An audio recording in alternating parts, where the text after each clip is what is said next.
You'll never get a penny more than you think you deserve. Your self-worth is a byproduct of your identity. If you don't think you're worth it, you won't go on the journey to develop. If you don't think you inherently have more to give, you won't decide to go work on the skills that are going to make you more valuable to the marketplace. I think entrepreneurship is the ultimate personal development program. It is the most beautiful thing. You want to grow your business? Go look in the freaking mirror, man. It is the most powerful mirror I think we could ever experience, intra or entrepreneur. Because in order for us to be of service at a high level, we have to look at the ways that we're not actually serving us. Yeah. Because we can't give anybody else anything from an empty cup. Most people make the mistake of hiring people for capacity. I'm like, no, hire people to buy back your time, the calendar, and then fill your time with things that evolve you. And through that, the business will actually grow. The bigger the business gets, the more time I have to become better, to be ready for the next thing.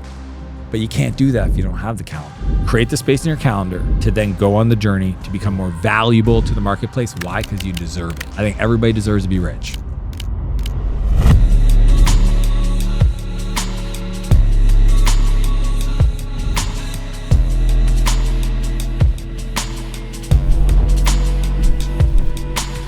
Thank you for being here. Dude, it's an honor. Yeah, I just do a rolling start, so we just chat. Yeah. This is our first time actually meeting, and you reached out to me on IG, and I had already gotten an intro from your book from a couple entrepreneurs, so I read the Audible, and I'm like, wow, what are the breadcrumbs from God that make people connect when they don't know each other, but they've already felt each other or connected with each other? So I have John Vroman to thank for our intro, which is 100%. A brother who's been on the show. You're here in Austin. This is the book we're talking about today, you guys. Buy Back Your Time. But it's not just about money. No. And this is the big part that I want to focus on. Like, money is a tool, money is a vehicle, but really time is our only finite resource that is so precious. I remember we were chatting on IG and I was like, this is about freedom, Dan. This has nothing to do with just money. And you're like, you get it. So what do you make of that, this concept of freedom and money? Let's jump off right there. Yeah, I mean, it's not even, I think, and that's why it's reclaim your freedom. I think that even time is a finite resource, but I would go as far as to say that the energy is even more important. So like we can all do the same activity.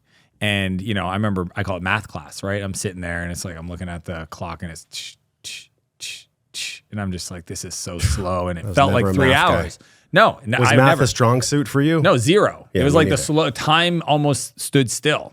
Okay. Hour and 15-minute class felt like 3 hours. Then I go to art class. All right. Got my paper, got my crayon, The bell rings to start. All of a sudden it felt like 6 minutes. It's like the class is done and I'm still in the flow. So I've learned, even for me personally, that's why I talk about the time and energy audit. I need to audit the energy that I bring to the work. So a lot of people talk about time management. I'm an energy management guy. It turns out if you focus on things that you love to do, the money shows up. What a crazy idea. Wow. So that's my big idea. So spirituality is a piece of your life. I saw in your 4 a.m. 100%. routine that you actually said something so cool. You said that when you wake up, you connect to your creator so that you can create. And I absolutely love that. I mean, the only reason I was able to bring life into the world with my love, Carrie Michelle, and the only reason I do what I do is because of my connection to God or the creator. But that word is like a trigger for many people. And on the show, we talk about the wisdom to actually take our life experience and make meaning from it. So how would you actually define God, or who's your creator? Because without that, it seems like you couldn't do what you do. No, it's not even could I do what I do. The opportunities, the inspiration, the expansion wouldn't happen. See, I think like, you know, when people say like most people, like I love the idea. They're like, most people don't do this. Most people don't work. And what they're saying, what they don't realize is the people that aren't awake. Because that's just how it is. There are people that are awake to how the world is, and then there's the ones that are not. And most people live a very routine, low energy, low experience, low miracle, low whatever you want to call it, life. And I don't think that's bad. I think it's actually, you know, some people are on a journey and that's their journey. And like, I have no judgment around it. It's kind of funny because people are like, what do you think of that person? I don't care. I know my experience. I know I know that my frequency is what I frequently see. So I'm looking for miracles. I'm looking for opportunities. So that's a nice rhyme right there. Yeah. Well, I think that Yeah, I learned this a long time. I studied a lot of, I only read books that are written pre-1940s. Like Think and Grow Rich came out in 1938. I asked ChatGPT, what are all the books that were referenced in that book and all the books that are like those books? Wallace Wattles, New Thought all Movement. Of it. Yes, The Secret, all of it. Cybernetics. I mean, you name it. Like these are as old as, it literally goes religion, philosophy, and then in the 1800s, the 1900s, the mindset kind of stuff. It's personal development is actually quite new. And then kind of like modern day stuff, the spirituality stuff. And so I just learned a long time ago that when especially early in the morning, for me, the world is quiet, my house is quiet. And if I can just sit there and connect, download. Because here's what I want there's a few ideas I'd love to invite people to consider. Your first thought is not your thought. The second thought is your thought.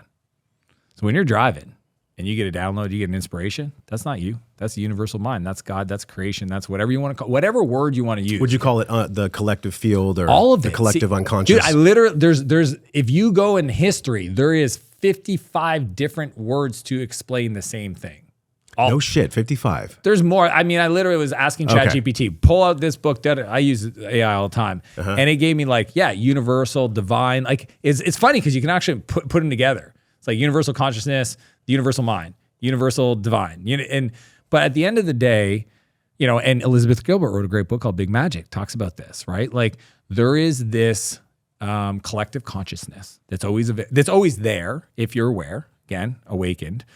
And then if you can connect to that energy, that's why I say connect to my creator and create from that place. Be open and listening for the inspiration. I mean, when I see people like an Oliver Anthony, right, who writes a song, Rich Man North of Richmond, okay, like people don't understand how beautiful of a story that is. Where a guy that's 35, 36, Bible Belt, in a trailer, 20-year-old car, alcoholic, dead-end job, gets inspired, discovers his creator from his perspective, decides, and he says this, I stopped making it about myself and I started making it about other people. And a random show that he's playing in the woods on an old Samsung phone gets recorded and uploaded to TikTok. And his song goes #1 Billboard. First time in the history of the universe that a non-signed artist had the #1 song in America on Billboard. That's what can happen if you connect to your creator. And my life is just a example after example. Our conversation today, us connecting, of just allowing that divine intelligence, those downloads to occur. I just think sometimes people get them, those first thoughts, and they dismiss them. Yeah, I remember Stephen Pressfield was saying, when the muse visits, if you don't answer, she'll go find someone else. That's the big And when I started podcasting in 2015 and I dove into his work, I was like, I not only have to work hard, the only alternative for me as an entrepreneur is to work hard and to actually be open to the muse coming, because she doesn't always come to everyone. No. And even when she comes to you, you may not have the faculty or the courage to answer the call. Yeah, well, fear gives bad advice. That is true. Yeah. Or false evidence appearing real. Yeah. So when that call happened, that's what happens is people think about it. You just said it's like, I get this inspiration, but then the fear shows up and it says, oh, but who are you? Yeah. Who are you, man? Have a top podcast? No. You're just Josh. Dude, what have you done? Listen, I came from La Mesa, California, which is like geriatric ward and drug addicts. And I've been there, yeah. Okay, 1998 is when I graduated from Grossmont High School. Shout out to the Foothillers. But I learned so much from just experiencing what I didn't want. So did you. Yeah. 17 years old, you're in a car. There's a gun. You're high. You're on drugs. You crash the car. I mean, holy shit, what a reckoning moment. Now, I'm sure that still lives within you. Like, you're in your 40s now. It's not something that you ruminate on every day, but it's still there for you. Like the past of addiction and looking for God outside yourself, maybe not even knowing God or knowing who you are. At 17, it's kind of hard to know ourselves anyways, unless we have a really strong mom and dad. Yeah, no, zero awareness. But e-break us, because that really set a foundation for your entrepreneur journey, for the book, for everything. If you didn't have that occur for you, and you didn't have that moment where you had to question, even was God real, or is God in me, or how do I respond to this in my life? Nothing. You wouldn't be sitting here if that didn't occur for you. So it's a universal journey. We all separate and remember who we are. So take us there, man. Yeah. Well, it's funny because I called my mom a couple weeks ago and we were just talking. I said, I just need you to hear it. I know I tell you often, but thank you. And she's 72 and she's like, for what? And I'm like, for being exactly who I needed. Well, I feel like I could have been a better mom.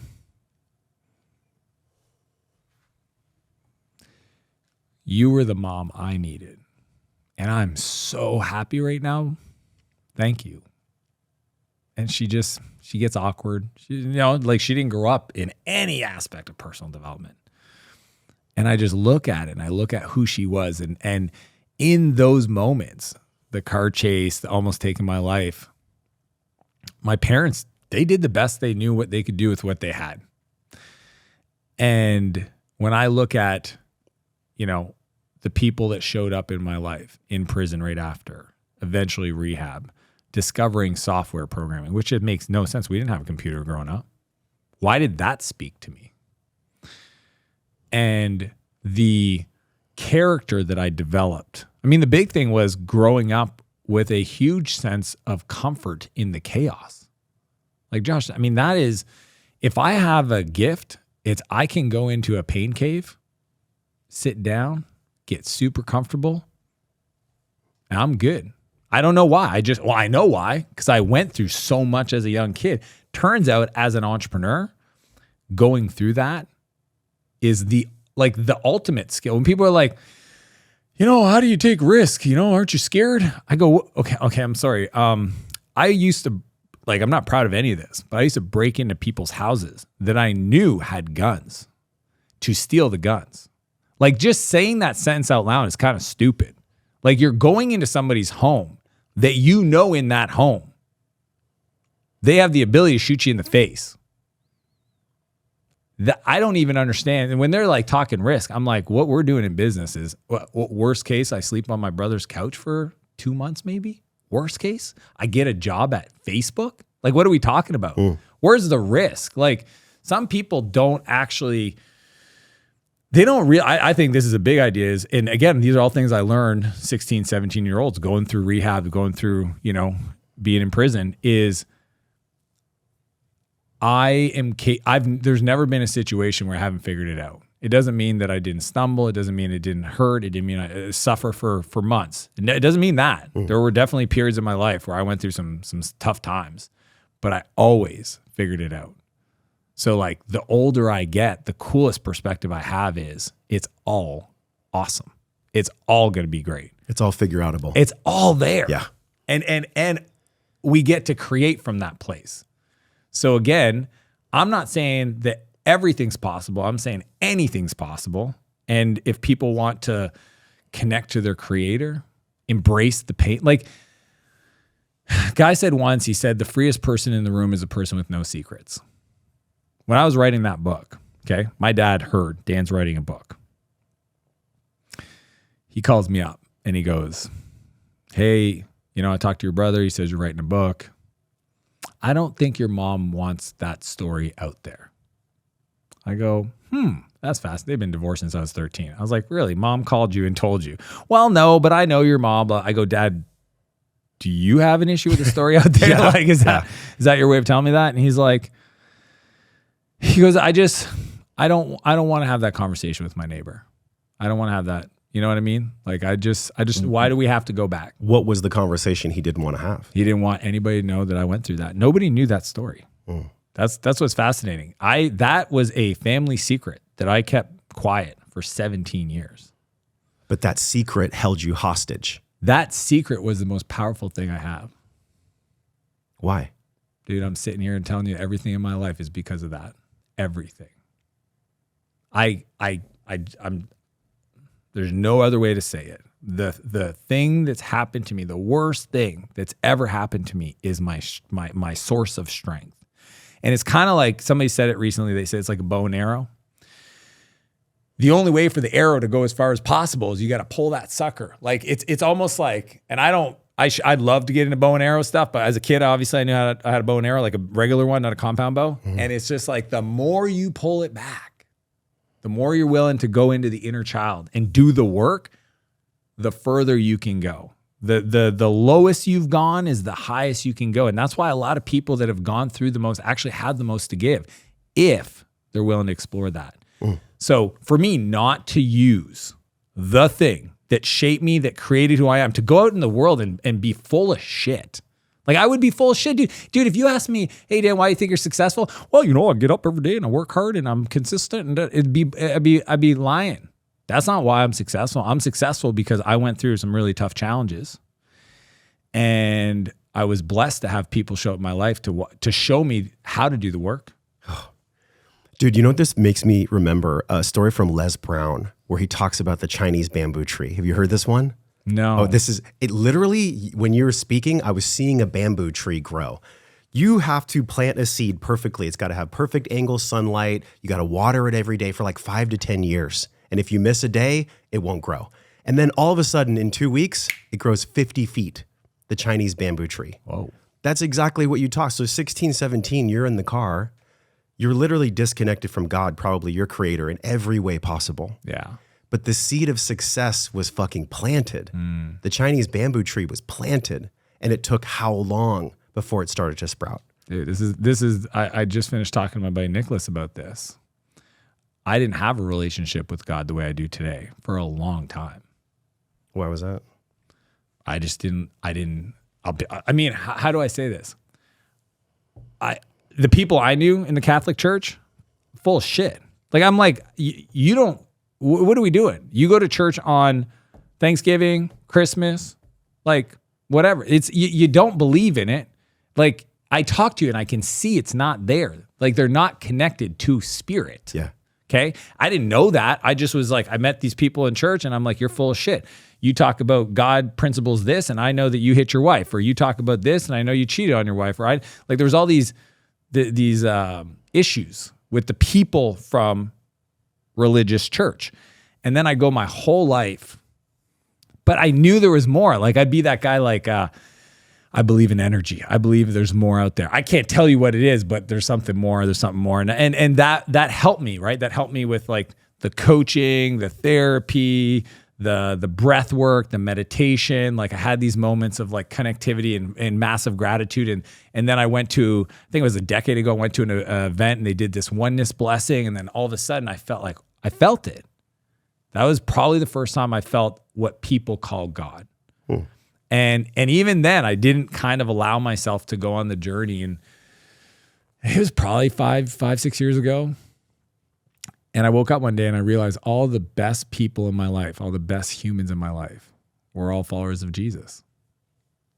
And it was the weirdest thing. I'm like, my best friend Brad, oh yeah.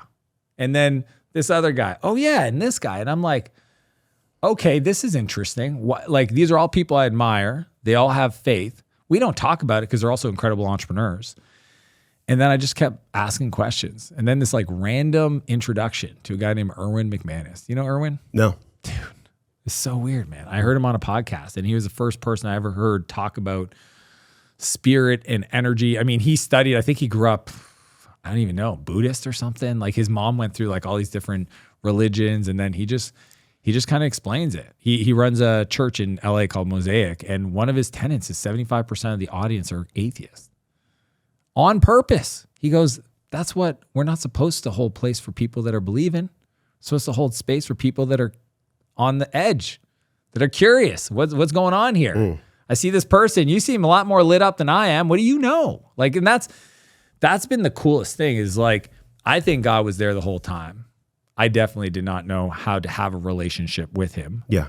With the Holy Spirit. I mean, and then it was just like, the more I pulled on that string, the more blessings. Again, my frequency is what I frequently see. So I'm weird because I believe in faith, and I also believe in quantum mechanics, because I believe God created quantum mechanics. He created string theory. He created this universe. He created it all. So both of those are opportunities for us to express. Dude, so good. Kevin Kelly calls it the technium, and he says that it's God experiencing God's self through technology. Dude, I think which is quite interesting of a theory. Yeah. What do you make of that?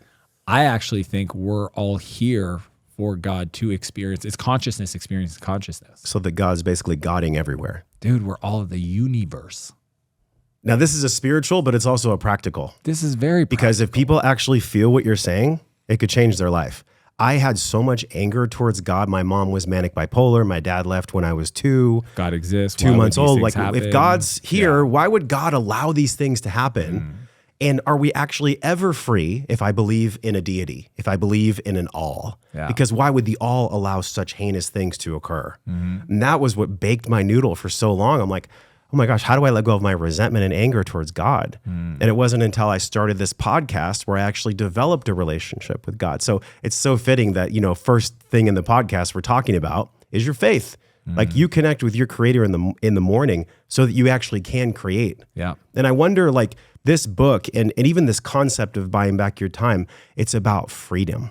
It's about sovereignty. It's about living your life exactly how you want to. I heard Tony Robbins say, true freedom is when I can say no to anything for any reason. Yeah. And I'm like, yeah, that sounds pretty fucking free to me. Yeah. So when were you running through a field and the book started to come in, or how long had this been brewing, the actual concept of buying back your time? Because you were doing it 28 when you're in San Fran, Totally. the whole time leading up to that. And after that, you were buying back your time. But the concept, how did the concept of buying back your time actually come through? So I've been teaching the concept of the buyback loop for 15 years. And it just came as like, I ended up moving to San Francisco. I had built a company. I became a multi-millionaire at 28, but I did it the hard way. I showed up, I wore all the hats. I was crazy and disconnected and, reactive. And I was just plate spinning and revenue and trying to keep it together and working 100 hours a week. And I was actually in a relationship with a woman. I came home one day and she goes, I can't do this anymore. She just couldn't even breathe, honestly. She was beside herself. She took her ring off and threw it down. Drops it on the, just.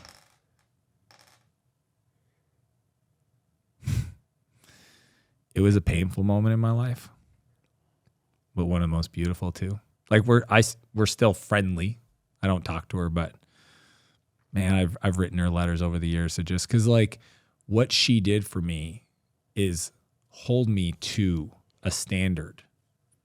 And I think that's what a lot of people do in our lives, even though at the time it's painful. I mean, fuck, my whole world shattered. This is 7 weeks before the wedding. I had built everything up to that point for us. Like, this is what's crazy. For 4 years, I killed myself to be successful, to create a future for us.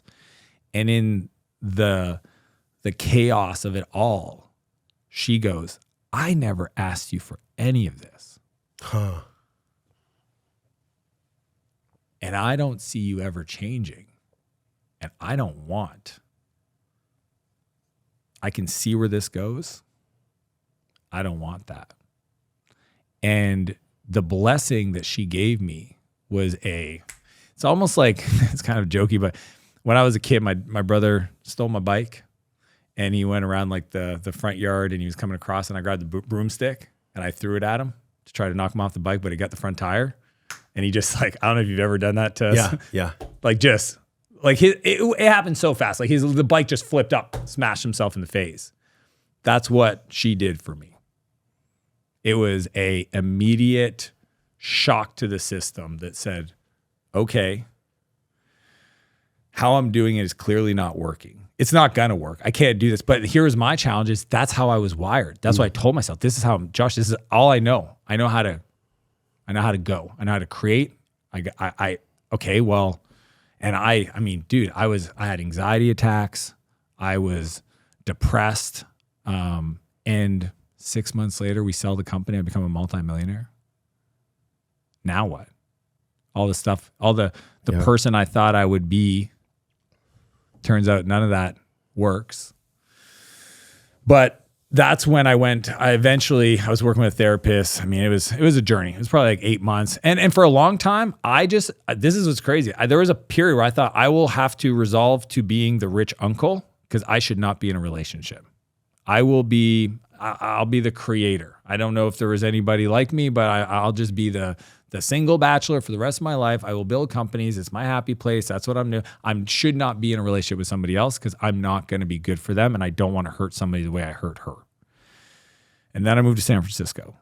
and I get exposed to a completely different way of building companies. It was like the once the light got turned on, I was like, oh, I can be expressive, I can be creative, and still have more time if I choose to deploy the capital. And that's where I got like really nerdy about my calendar, the energy, the value of tasks. And to understand, and this is why in the buyback loop, it's audit, transfer, fill. So it's audit for time and energy. It's transfer the stuff that's low, that takes your energy, that's low cost to pay somebody else, to create the space to fill. But fill is to go do the work. So it's this. It's actually like, oh, if I do it this way, the bigger the business gets, the more time I have to become better, to be ready for the next thing. So then it's not a thing. Who I am is not a static thing. I get to develop, and I get to use the feedback loop of the business as a forcing function to develop me. I think entrepreneurship is the ultimate personal development program. It is the most beautiful thing. If people, you want to grow your business, go look in the freaking mirror, man. It's like that simple. It's like, it's not about the market and the product and all these stuff. It is, but it's not. It's who are you? So that, I mean, I was 28 when I figured that out, and I've been on this journey of just... That's young. 28 to figure that out is pretty young. It's very young. It was on the back end of a lot of pain. I just started at 17. That's the thing. I went 7 years building companies and failing. Okay? Like, not side hustle. I'm talking full-time. My dad, hey, maybe you should get a normal job. This is after getting out of jail. And he's like, hey, maybe you should get a normal job. How long were you in jail? When you were in jail, were you getting any kind of education about entrepreneurship? Or were you just like lifting weights and shadow boxing? Yeah, no. There's not a lot of learning in jail. I learned the politics. I was in there for 6 months, 5-6 months. Okay. And then I got released to rehab for 11 months. And that's kind of where I finished. Then I got out on probation. I kind of finished the sentence I'd been given. I love this because, dude, literally we've heard this phrase, pain to purpose. There could not be a bigger stamp that would show that, besides being in prison for multiple months and then going on to have now 9-figure plus company. It's absolutely insane, the road. It took a while. Of course it took a while. Yeah, like it's a great, perfect, I call it success theater. Yeah. Like, you have to tell stories that way. But man, it was, nobody was going to paint me. John Maxwell, recently we were talking, and he said, I said, he's written 90 books. He goes, yeah, books make you bigger than life. And I go, dude, this is crazy because people give me a lot of credit because now I have a book. But it's 25 years of building companies. Yeah. And it's really the only last 8 years that people are like, oh, you are different. And what did you do? And again, I didn't tell this story for 15, 16 years. So is this book, this is the first time you're really opening up in the past year or so about your life in this way? I've never shied away from it, but I've never made it the first thing. Like, your inner circle knew, but the world never knew. It started, so I'm 44 now. I think I was 36 the first time I ever shared it on stage. Yeah. At my buddy's event. And the only reason I shared that story, so funny, it was 10 years ago. So I was 34 because he did the 10-year anniversary of this event. And I was going to talk about, I think it was marketing metrics or something. And he goes, hey, just want you to know we're doing this cool thing. Whoever gets voted best talk, we're going to donate $25,000 to a charity of their choice. Well, now I have an issue because my charity is Portage, the rehab center that saved my life.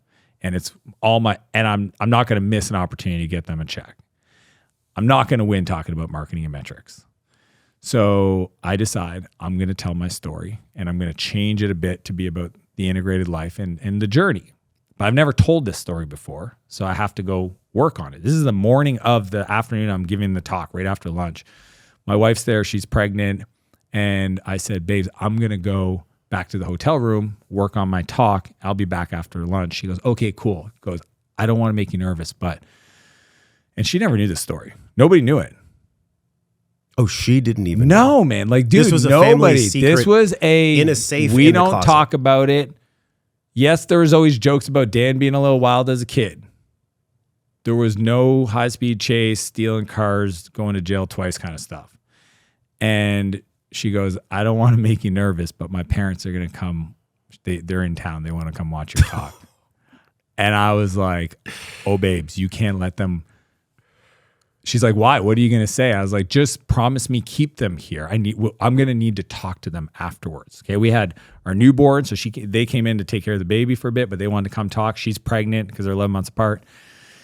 And I go on stage and I pour my heart out. And I'm a mess. Like, dude, I'm no grace. Like, just full on red face, snots, just telling all these crazy stories about foster care and the high-speed chase and just this guard Brian that showed up in my life.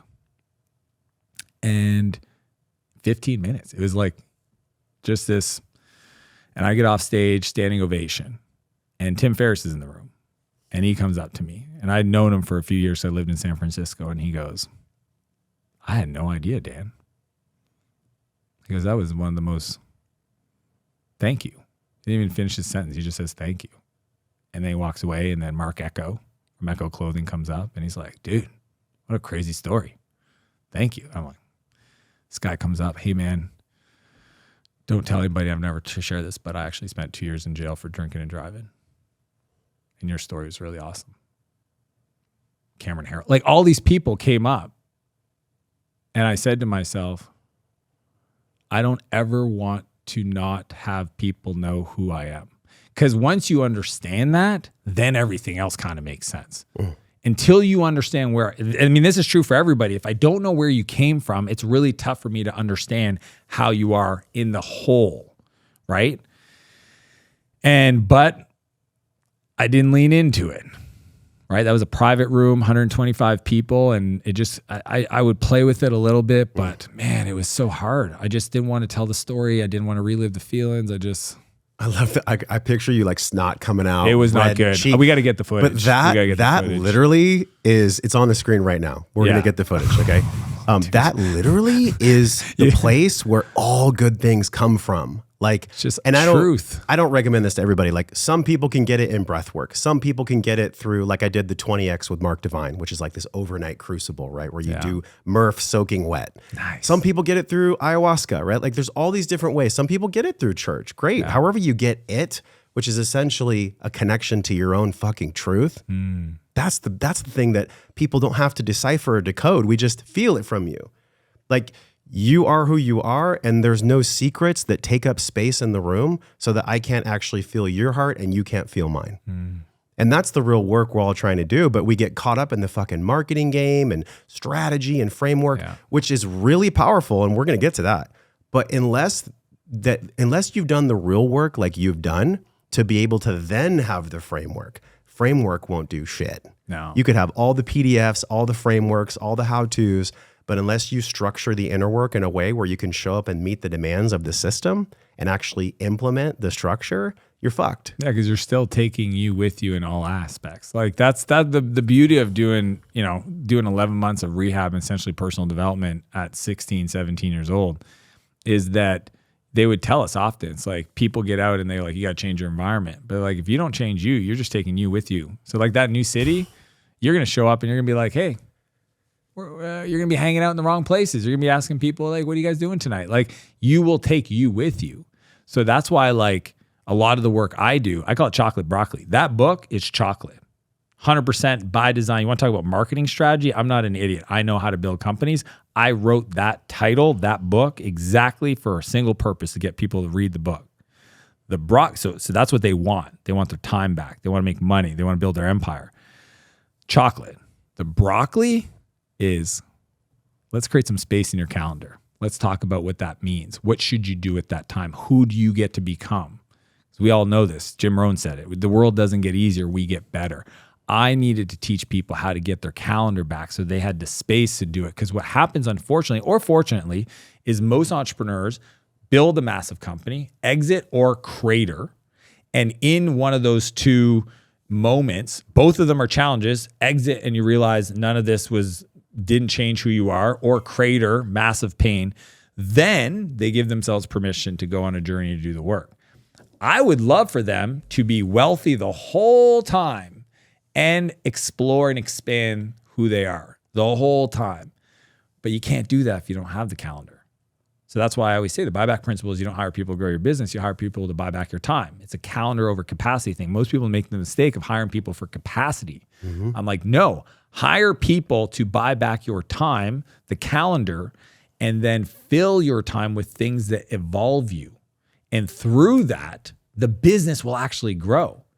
And it doesn't have to be just entrepreneurs. There's this phrase I love. It's called Intrapreneur. Yeah. So the book is for people that not only want to have their own business one day or want to optimize their business now, it's also for people that work in a company and they can flip their switch on being an intrapreneur. Like there are people out there that love accounting. I don't. There are people out there that love to do lots of things that I don't enjoy. And it lights them up. Like, why would I want to rob them from that? But in the early stages of my journey, I just didn't get it. I didn't get your principle of like buying back your time because I thought this is chicken and egg, which I want to ask you about. How do I pay for them if I'm not generating the revenue to pay for them because I'm spending the time generating the revenue on low value tasks? Yeah. It's this chicken and egg thing. How do I pay people without the money, but then how do I make the money so I can pay people? It's a total mind melt, but you broke it down so eloquently in the book. Can you expand on that concept? Yeah. I think this is a universal thing for and entrepreneurs. And this is what caught me off guard. So the book comes out, and I remember this friend of mine, Lisa, okay, who is she's a dog trainer at this company. She messages me and says, "My boss just bought your book for all of her employees." Okay, I wrote a book for a very specific avatar, and I did not think team members. And she goes, "Oh yeah." She's saying we all need to figure out our buyback rate. We all need to figure out our calendar because she needs us to create some space so we can execute on the bigger stuff she wants us to do. And she's given us budgets to hire executive assistants, and we're going to share one and da-da-da. And I'm like, who's your boss? Turns out she is the #1 dog trainer in the world. Okay, she's been on Tim Ferriss. What's her name? I don't remember. Okay. But I remember looking her up and going like, how did she hear about this book and what did she understand? So what's happened since the book's come out is that it continues to sell more copies week over week because it's being bought for executive teams. It's being bought for individuals. People are realizing I didn't write it that way, right? It's kind of like, I think like, Tim Grover writes his book about, working with the top athletes. A lot of people read that book that are not athletes because they just want to understand what does high performance look like. I'm just curious. I'm fascinated by it. Maybe someday I'll be inspired enough to do it. I think that's what's happened is people go, okay, what is this different approach to, because it ain't about productivity, although it is, and it's not about leadership, although it is. They wanted to know. So my whole philosophy is this, okay? First off, we self-inflict on ourselves. I call it emotional shrapnel or time suckage, like the time assassins, the thing on our calendar. So like a lot of people are like, I could never do that. I don't have time to do that. It's like, no, you choose not to make time for doing that. Well, that's not nice. No, just be honest with yourself. Cause like there's a difference between a dumpster fire and a kitchen fire. And like, what do you mean? I go, well, you not doing that, that's going to create a dumpster fire. Hey, sometimes you let them burn. You not doing over this, that your whole life will shatter. So that those ones have to be addressed. But deciding like, hey, if you don't want to break up, if you're a mom and you have a passion, but you pick up your kids every day at 2:30 or 3 o'clock, and you have an option to ask your mom to pick up your kids so that you can get an extra 2 hours a day, you may not like that. That's your call. So don't tell me you don't have the time. You're choosing not to make the time. And that's okay, but at least understand it costs nothing to create more space. And then, to Jim Rome's point, it is about becoming more valuable in the marketplace, okay? And even more importantly, becoming more valuable, it's realizing you're worth it. Dude, do you know how many people that I talk to on Instagram and they're like, dude, there was a guy, he literally was messaging me. He's like, hey man, I've got a big platform. I'm a top speaker, he's in the UK. Like all these accolades. I've been on this podcast. And I'm like, wow, how's your business doing? Dude, I only made 65 grand last year. You have 500,000 followers on social and you showed me all your accolades. You know what that tells me, Josh? He thinks he's only worth 65 grand. That's why. It makes no sense. There is no reason. And you'll never get a penny more than you think you deserve. And so like, time is a funny thing because your self-worth is a byproduct of your identity. So again, it's like, how do they figure out their buyback rate? It doesn't even matter. If you don't think you're worth it, you won't go on the journey to develop. If you don't think you inherently have more to give, you won't decide to go work on the skills that are going to make you more valuable to the marketplace. That's what these people have a hard time with. And again, those are the most people. Most people do not. And guess what? They say that's the average, right? If you want to live an extraordinary life, you have to be extra. It's like, I don't know, man. I'm just so passionate about people that decide like, hey, I'm going to go do something I've never done before to become more and guess what? In doing that, I know I'm going to look weird, right? One of my buddies, Ed, he says, weird is rich. I love that. Now, I would say effectively weird is rich. I know a lot of weird people that aren't rich because they're not effective. They don't understand how the machine works. And that's why I taught the book. I just want to teach people like create the space in your calendar to then go on the journey to become more valuable to the marketplace. Why? Because you deserve it. I think everybody deserves to be rich. The self-worth in which you speak is literally my life compounded over the past 10 years. And I think about how much I've had to do to earn like the next 100K. And okay, now that we've broken $500,000, how do I get to the next 100K? What's the next 100K look like? And every single time, without question, all my sabotage shit came up. Yep, there we go. Every single time. Yep. And it was like, okay, well, can I sit with this in the pain cave like you described? And can I learn actually how to love it? And when I first heard this concept from Gay Hendricks 4 years ago, he's like, Josh, you actually, the key to everything is just loving your fear. Yeah. You just love it. You just learn to love it. And I'm not waxing poetic with you. It's actually a great segmentation of what you just unpacked for us. And that is, if this entrepreneurship is a mirror, it is the most powerful mirror I think we could ever experience, intra or entrepreneur. Because in order for us to be of service at a high level, we have to look at the ways that we're not actually serving us, that we're not actually feeding us, because we can't give anybody else anything from an empty cup. We hear these platitudes, but are we actually understanding that these platitudes will literally take over in the unconscious collective if we allow them to? If love is all there is, why do we have such a hard time loving? I think it's part of our journey here. I think that's how God designed us to be here, is to figure out how do we love ourselves and believe in ourselves. Because if we do that, like that is actually the crux of everything. The book is powerful, right? But there is no way, and I mentioned this earlier, that people take all the strategies in your book and their shit's not going to come up when they try to implement them. Dude. This is where the rubber meets the road. Can you talk about this concept? This is the coolest. It's the biggest piece, and I'll just ask it like this. If we go because we know what to do and we don't do it, why is that? You brought it up, self-sabotage. See, for example, right now, I tell my personal journey because I want it to be relatable to people. I'll do a few other ones first, and then I'll tell the last one. But so, for example, somebody wants to go and be an entrepreneur. Okay, so they're like, I want to be my own boss. I want to make, right now it's that 10K a month is like the cool thing to say. I want to make 10K a month. I want to be my own boss. Cool. Well, making 10K a month for people that might be making 50 a year is rich, and they want to be rich. The problem is they don't realize that in that stretching of becoming that, they have judgment around rich people. How so? What do you mean by this? That? Is where I'm going to give you a frame to think about. All self-sabotage is a judgment around the result. All self-sabotage is a belief around that person and what's true, and then a subconscious fear around achieving that. Okay, there's only 3 fears: fear of judgment, fear of rejection, and the fear of success. So think about it. I want to be rich, but I have a money mindset belief that rich people steal from people.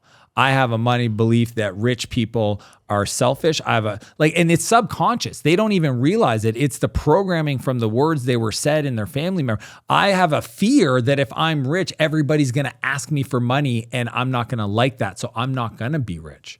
I don't want anybody. Dude, I was the guy that didn't want anybody to know that I had money. I was a multi-millionaire my whole life and didn't give myself permission to buy my first supercar until I was 36. I could have bought it when I was 28. What's wrong with my brain?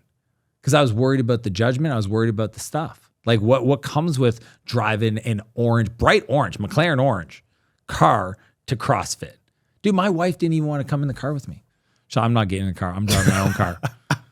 But why? Because she was still dealing with the beliefs and mindsets I had. Yeah. But that's where self-sabotage comes into place. So everybody knows how to click buttons on a website to create Facebook ads. But why do you not want to create? Well, I don't want to be that guy. Well, what is that guy? I don't want to be Ty Lopez. I don't want to be Grant Cardone. I don't want to be that guy on the internet running ads with my face on it. Because why? You judge them.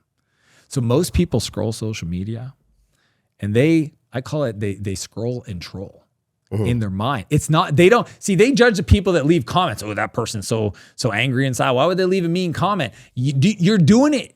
You're scrolling social media and you are judging that person got a nose job. Look at that person got this and this person got that. And why do they have to always post their card?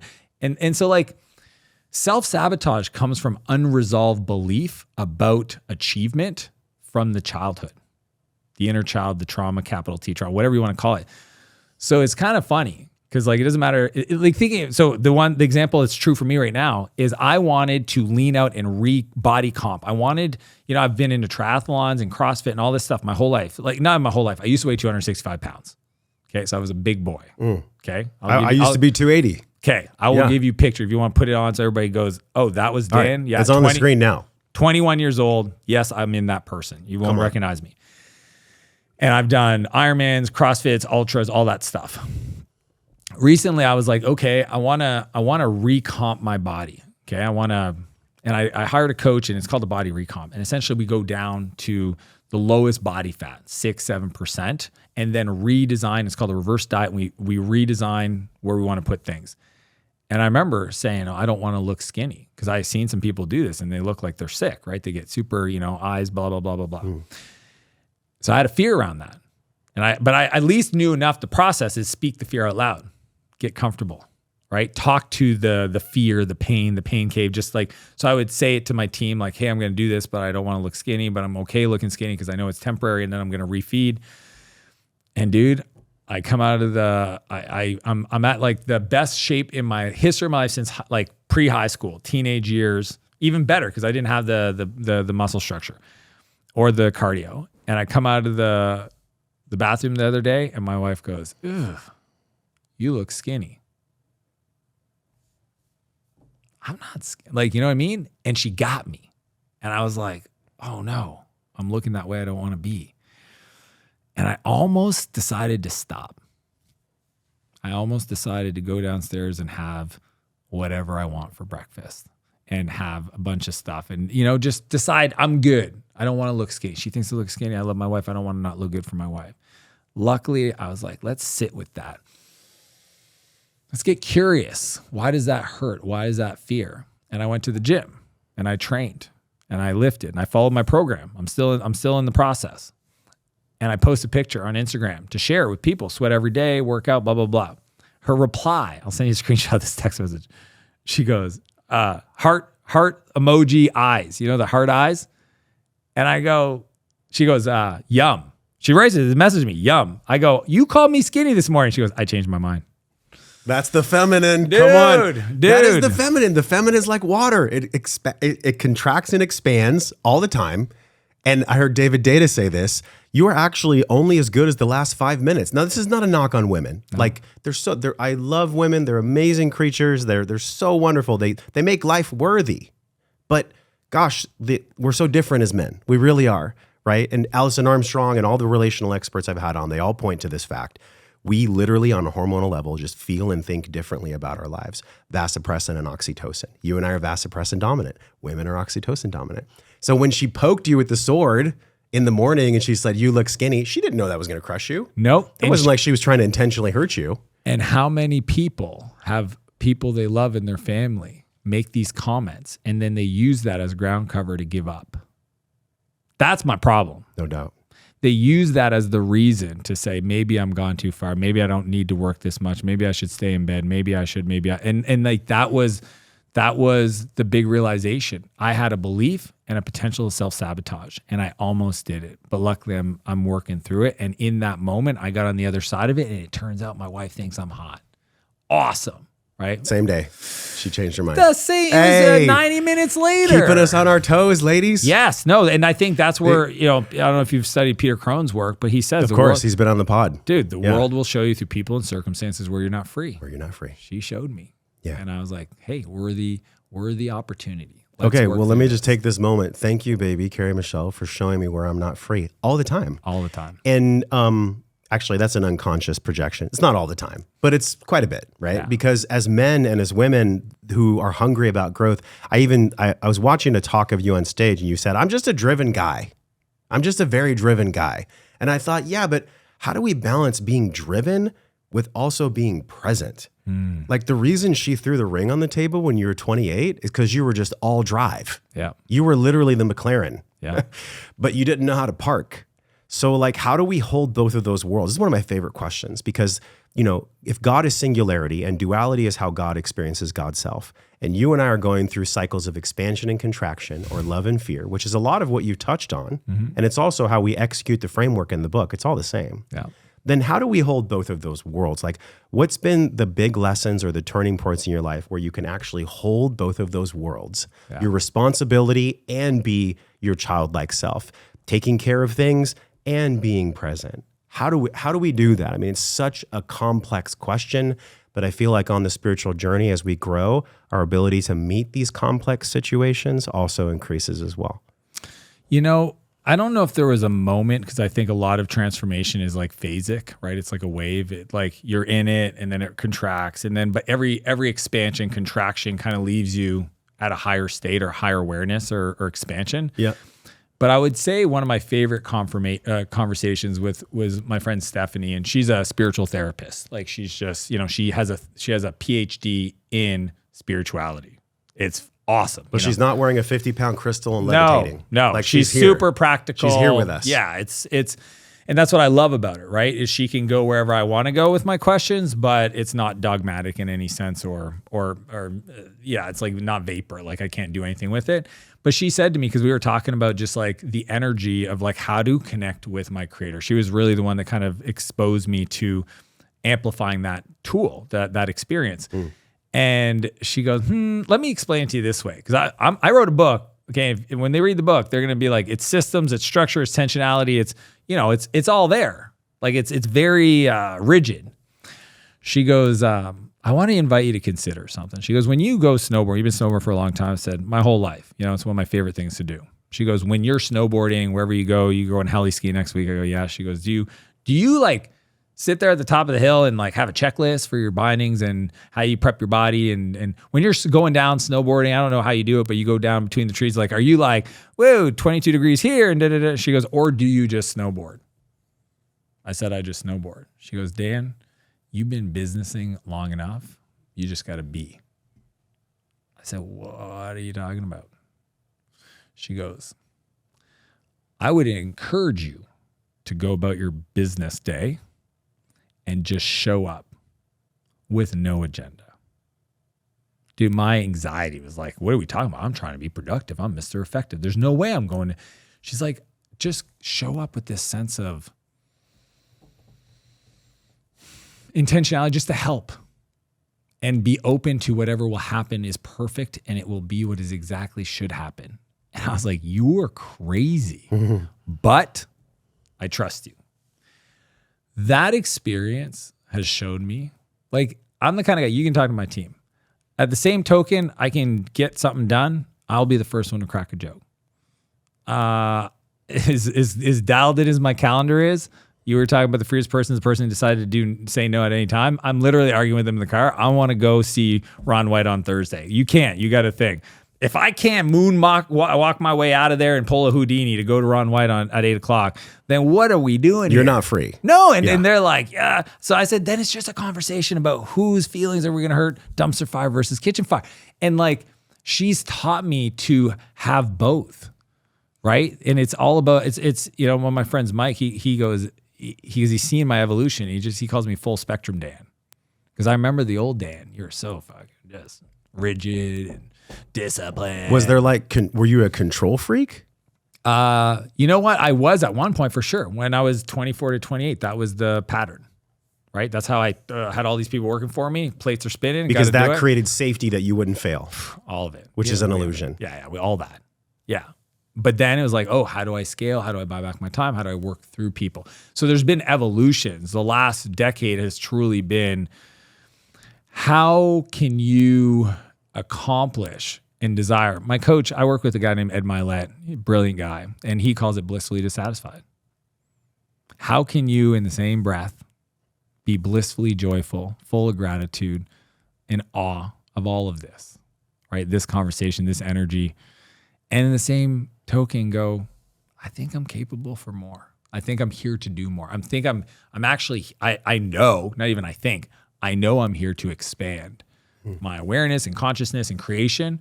So I can be, those are two separate ideas. And I think some people don't understand that. You're allowed, when I started bringing, for example, humor into my work, turned out we had better results. Why? More fun. Dan's more fun. Fuck, he doesn't take himself so serious. I used to wear a suit and tie for 4 years. When I built the company at 24, 28, suit and tie every day. That was the thing. Because that was how you're conditioned you should be. That was what I thought success looked like. I thought that's, play the part, act as if, blah, blah, blah, blah, blah. And then it was probably 2 years ago, I used to wear button shirts and blah, blah, blah. And I remember I was with Sam you over there, and we're doing a morning show. And because it was a morning show, like a TV show, I thought I should wear, a blazer and a jacket, da-da-da. And I got off stage and I was so mad at myself. I went to the hotel room. I ripped the shirt. Not aggressively, but like I just said, and I looked at him and said, never again. You will never see me wear a button shirt for the rest of my life. Now I become a liar because my wife, when we do date night, she goes, can you wear this one? Whatever you want, babes. But 99.8% of the time, I want to be who I am. And I think like that is actually the journey. If you think about all the people you admire, Josh, think about this. All the people you admire, what I think, for me anyways, I'll speak for myself, what I admire about them is they are who they are. Dude, you are who you are. I walk in this room and I'm like, okay, this is my kind of guy, right? You're into the American dream, you're into freedom, and you're into sage. The smell, it's undeniable, dude. Like I went to, it's all around here. But you know what I'm saying? Yes. That is somebody who is 100% themselves. People want to call it authentic, right? But it's what we admire of all the great artists, all these people on the wall. Yeah. And it's what we're here to do. So Wow. I just want everybody, this is where I've come in my evolution of like, what is the reason? Why are we here? I believe we're all here to become the best version of ourselves. People who follow religion will say, in the image of God. He created you in his image. Other people will say, I love this, become the person you needed most in your darkest days. Right? That one really gets me. Because, dude, I know the headspace I was in at 12, 13 years old. I'm still not sure I would have listened to this version of Dan yet. I don't have the skill yet. That's a beautiful, like for me, I'm like, I'm still on the journey to figure out how could I say what I would say in that moment to that kid at that, like to penetrate the fucking pain. You know what I mean? Those two kids in that, you know what I mean? Like that, I'm not there yet, but I'm on that journey. Or my coaching clients, I'll say your 10.0 self, your best moments, your most expressive and driven and graceful and funny and joyful. If you took all those moments throughout a day and you put them into one day, how could you show up and be that person every day? And then here's the kicker though. I think we should all wake up to try to become that person. In that process, share what works with you with the world. And also share when you get bloody. Yeah. Because that's trustable. That's the work. That's the success of your book wouldn't have been this great and won't continue to be unless you shared the dark stuff. It's the transformation. Stuff. You literally have to tell people. See, this is why I see these. I coach a lot of coaches. And the ones that make me laugh, and I get them because somebody told them to do this. They're like a fitness coach. All right, so here's how you do the reps and da-da-da-da-da. And they think that's what I'm doing. I'm teaching people how to do fit. Dude, nobody gives a shit about your reps. They want to know, were you fat? Do you struggle with making good food decisions? Do you ever fall off the wagon? Do you ever decide to sleep in? Like, who are you? And in those moments, what did you believe, tweak, understand? What shifted in your point of view that's allowed you to maybe have a different set of results that I don't have yet, but I know if you tell me that story, that's the transformation I need. So that's actually what I think. It's so spiritual. I think it's actually everything. I think when people talk about happiness, I don't believe in that. It's a moment. I think fulfillment's the word, and it's impossible for you to go on a journey of growth and share that process with the world and not feel fulfilled. It's why billionaires want to be Buddhists, but Buddhists don't want to be billionaires. So the bomb drop that you just gave to us is very powerful because everyone has a perfect plan, like Mike Tyson said. Everybody's got a plan until they get punched in the face. Yeah. And yeah, that's true because the analogy of getting punched in the face could be a death in the family, dealing with addiction, dealing with massive self-sabotage that, by the way, could have even come from emotional epigenetics or like something that was your great-great-grandparents. It's a whole line of work from Mark Wolin. He wrote a book called It Didn't Start With You. Yeah. Because sometimes the way that we feel isn't just us. Like when you were 12, 13, going on to 16, 17, the addiction was caused by pain because there was a part of you that was looking for peace outside of yourself. You didn't have the faculty or the tools, right? And so how does that, and I'm sure this comes up with the coaches. And by the way, it's not coaches that coach coaches to coach other coaches, is it? These are coaches that are actually serving clients? Okay, because that's a real coach. The other way, I'm like, I get that you can make money, but it just seems like a pyramid scheme. It's like, oh, dude, it's like even the affiliate stuff when they do launches, and it's like, I'm going to pay you, and then you'll pay me from it. And it's like, it's crazy. Like, it's a little circle jerk. It's literally Ponzi, and it's being accepted as real. That was a side note. So the sabotage aspect that comes up. So for me, it was pornography, right? Like pornography ran my life for like 2+ decades. It disconnected me from myself, and I would go to it. I literally was training my limbic system to go to the pornography because growing and expansion and the pain of growth was so much that the only way I could survive in my unconscious was to go to the thing that could let out some steam. Once I actually met that in an ayahuasca journey, and it doesn't have to be ayahuasca, y'all. I'm not saying you should go do plant medicine. Right? It could be sound bath. Could be anything. Work, whatever. Whatever your tool of choice is that's going to make you grow. But when I met myself there, this is in 2018 and 2019, I started to actually go through a purification where I was vomiting and I was seeing myself. I was seeing the results of my choices, and I was taking an honest emotional inventory of the life that I had created and the way that I had held myself back from actually knowing God and growing in myself. And so I wonder for you, like, has that happened in the past 10 years? Was it, you were talking about 10 years ago, you were on the stage and that was the first time you shared your journey. Have you had any gut punches in the past decade that have really shown you where you still weren't free? So many. I mean, I'm a work in progress, and I love it. Right. So like, but you're definitely not a workaholic anymore. Not a workaholic. I mean, I'll ask your team. You can. You're a leader, but a great leader can't be a workaholic. I guess like, do I think there's opportunities for me to have I'm just, I guess maybe more critical of myself. But I'm definitely not the 28. I mean, I work, 30 hours a week. I have dinner with my kids every night. I'm just more disciplined. I'm definitely more disciplined. I'm more like understanding what are the release valves. But you bring up the whole idea of vices, right? Because I think this is the challenge with a lot of people today. It doesn't matter if it's vaping, porn, gambling addiction, drinking, even THC and like, it doesn't matter what it is. So it could literally be anything. Even chasing there was a guy, we went to Kill Tony last night, his comedy show, and there was a guy on stage, and what's something that people would be fascinated in learning by you? He goes, in the last 14 days, I've done 8 ayahuasca journeys. Okay, somebody's chasing the dragon, but nobody wants, and then he's like, in the last 2 years, I've done da-da-da-da. It's like, dude, hey, now it's time to integrate. Integrate, bro. Stop trying to not feel, okay? It doesn't matter if it's plant medicine or whatever. Drinking for me, I knew better. I quit. I went to rehab, 17, got out, was sober for 2 years. I haven't touched like drugs, like that stuff. And then I started drinking. And then I knew better. The reason why there was a lot of pain in my first relationship where she walked away is because I was still drinking. So on top of being a workaholic, when we did spend time together, a lot of our relationship was around the wine tours and the traveling and then the drinking. And then even with my wife, my current wife, I've been sober now for 12 years because it's the age of my oldest. Because when she was pregnant at the beginning, I remember we went on vacation and I went to the liquor store. When I came back, she looked at it. She goes, "Are we having a party?" I said, "No, it's for the next week." All of that? I don't know. We might make some friends. Dude, I got so drunk the first night. She got so upset. She was ready to jump on a plane and go back. And I remember I was like,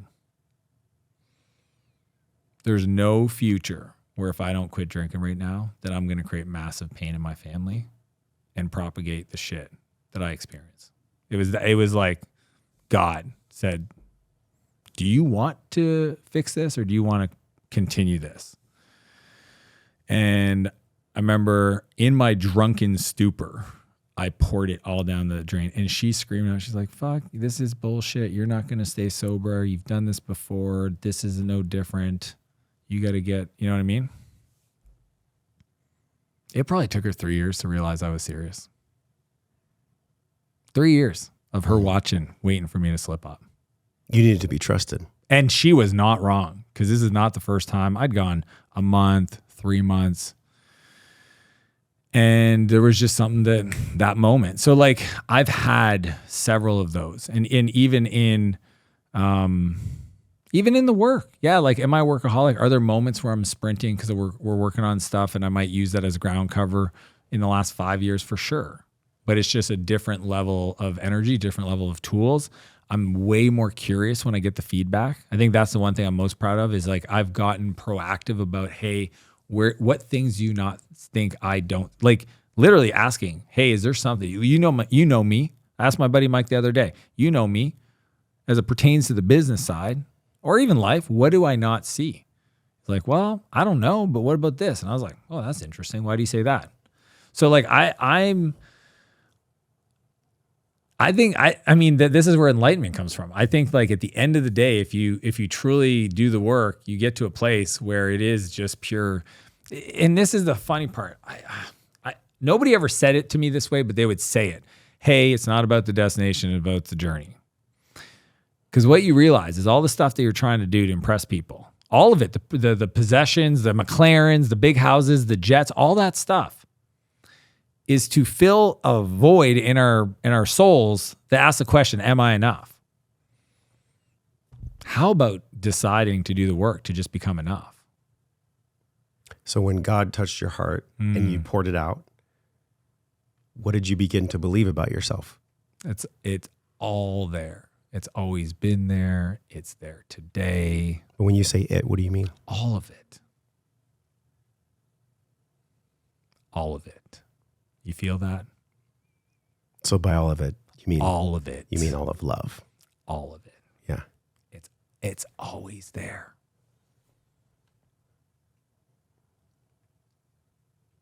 And in that space is awesome. When my kid's having a meltdown,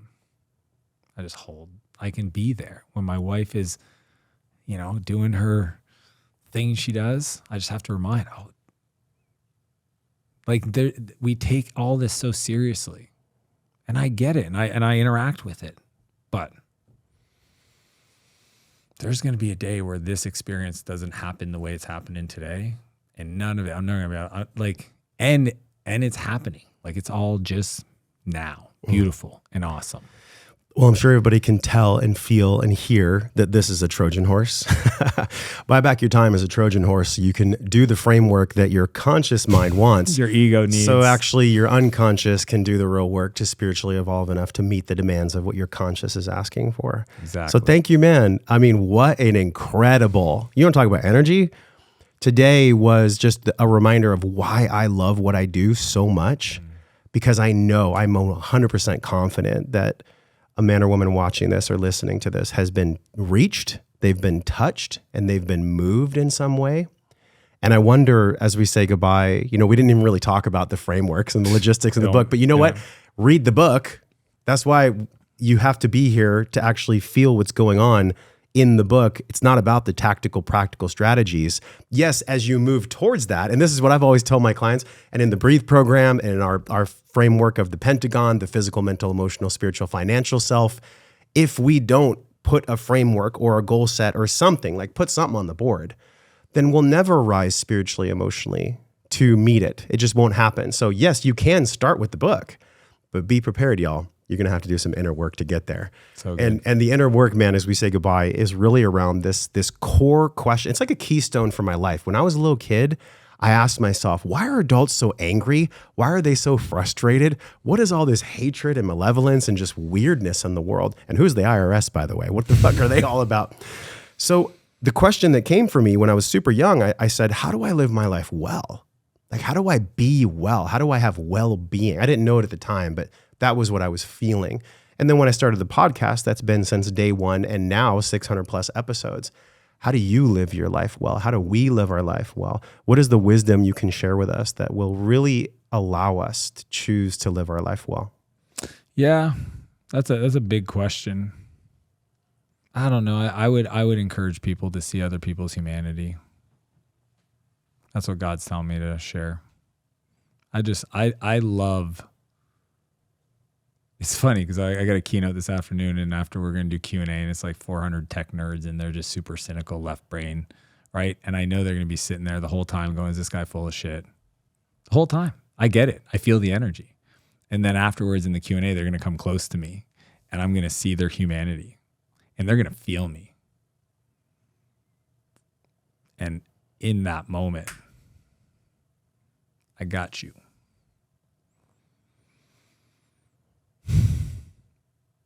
I do a lot of work with at-risk youth. It's one of my favorite things. And I'm not an idiot. I show up with a big fucking beautiful car because they listen. It turns out, show up in a supercar, eyes wide open. Show up in a normal car, who's this guy who's going to start talking to us about whatever? And afterwards, I get to invite them. For the ones that I pick, I can tell. I'm like, oh, that one. I'm like, hey, man, you want to see something cool? They go, yeah. So come here. And I open the car, and I let them sit in it. And they're just like, I can, they're like, oh my God, I'm sitting. These are like the kids that got kicked out of school, parents, foster care, and they're sitting in a, $600,000 car. And I said, hey man, put your foot on the brake, hit that red circle, start the car. And I don't know what it is, man. For boys, a fucking engine rare, like it is. Yeah. It's primal. Yeah. And it's going, and they're just like, they're vibrating. And I turn them to stop, and I just whisper in their ear.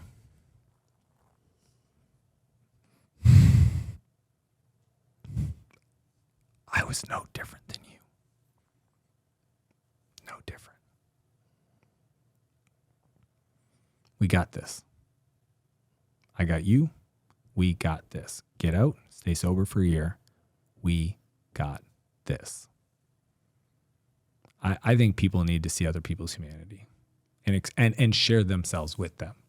Be that person for them, whatever that means. And people are going to dismiss and, well, I didn't do anything in my life and I'm not successful in it. No. You are exactly who you are meant to be right now to go do that today for somebody that needs to hear from you. A stranger, I don't care. That person across the street, for whatever reason, out of the 17 people on the side of the street, that one resonates with you, go have a conversation. I just think that'd be a really cool place to live in, that world. Well, thanks for bringing us into your world. Thanks, Josh. Today on the podcast, man. What an absolute gem of a conversation this is. Y'all, it's danmartell.com. The book is Buy Back Your Time. It's everywhere books are sold. Instagram is my fave. People find me on Instagram. Let's have a conversation. Instagram. What's your IG? Dan Martell, 2 L's of Martell. Okay, amazing. So from my heart to yours, thank you for being here. And until Dan and I see you again next week, we're both wishing you love and wellness. We'll talk to you soon. If you're feeling something good from our content, from these videos, from these world-class human beings on the Wellness of Wisdom podcast, click subscribe, watch one of these, and I'll see you in the next video.